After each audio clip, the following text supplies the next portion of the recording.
మనిషి అన్నాక జీవించడం అలాగే మరణించడం సహజం. పుట్టిన ప్రతి మనిషి మరణించక తప్పదు. ఒక్క మనిషే కాదు, ఈ భూమి మీదున్న ప్రతి జీవి ఎప్పుడో ఒకప్పుడు మరణించాల్సిందే.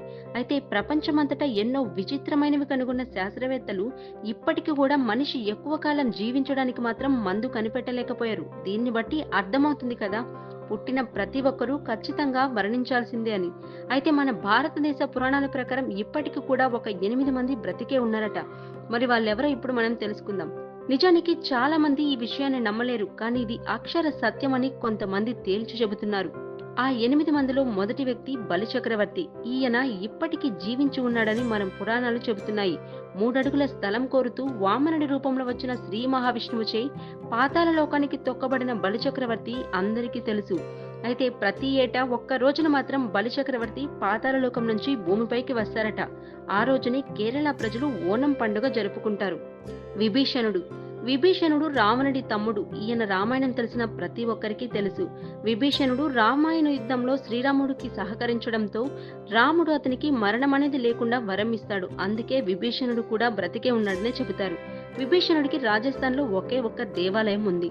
శ్రీ మహావిష్ణువుకున్న 10 అవతారాల్లో పరశురామ అవతారం ఒకటి. ఇతను ఏకంగా 21 సార్లు విశ్వంలో ఉన్న చక్రవర్తులందరినీ జయిస్తాడు.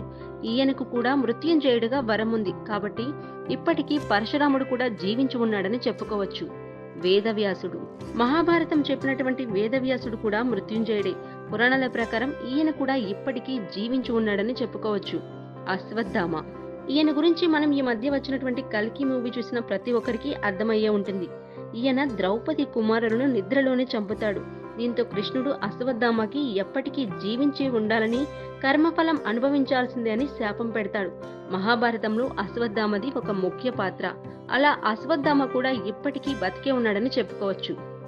కృపాచార్యుడు ఈ కృపాచార్యుడు అనే వ్యక్తి కౌరవులకు మరియు పాండవులకు గురువు. ఇతను ద్రోణాచార్యులకు బంధువు. పురాణాల ప్రకారం ఈయన కూడా ఇప్పటికీ బతికే ఉన్నారని చెబుతున్నారు.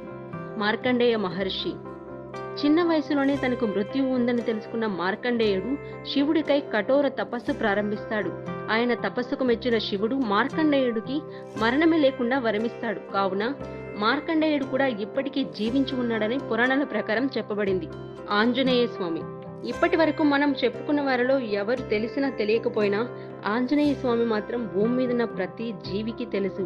కలియుగ దైవంగా పిలుచుకునే ఆంజనేయ స్వామి కూడా మృత్యుంజయుడే అని మన పురాణాలు చెబుతున్నాయి. ఒక్క మాటలో చెప్పాలంటే ఆంజనేయుడికి మరణం లేదు, అలాగే రాదు కూడా.